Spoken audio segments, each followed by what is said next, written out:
বর্তমানে জনপ্রিয় অভিনেতা সিয়াম আহমেদ।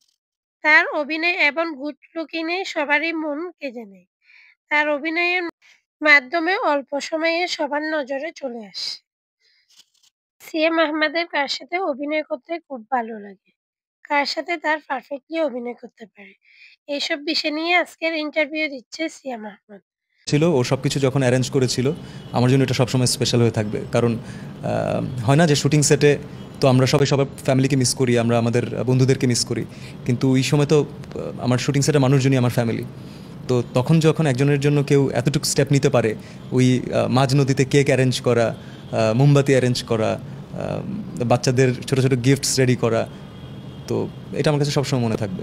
একটা টিভি অনুষ্ঠানে বোধহয় আপনাকে দেখে সে বলেছিল যে আপনার নায়ক হওয়ার সম্ভাবনা নিয়ে কথা বলেছিল, সেই বিষয়টি জানতে চাই।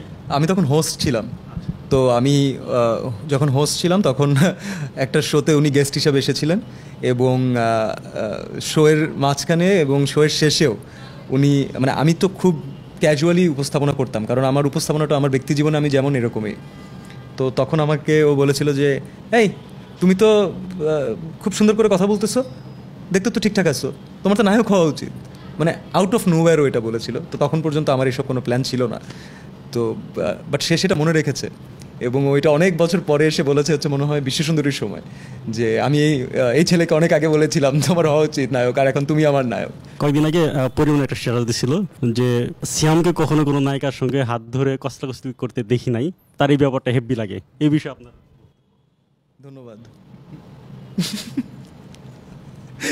না, ওকে, মানে ফ্রেন্ডলি একটা জায়গা থেকে ডেফিনেটলি বলেছে, এবং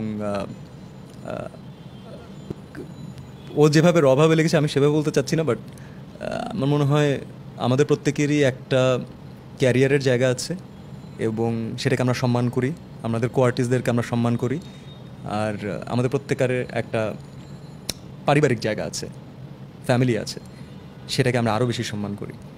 তো মিউচুয়াল রেসপেক্ট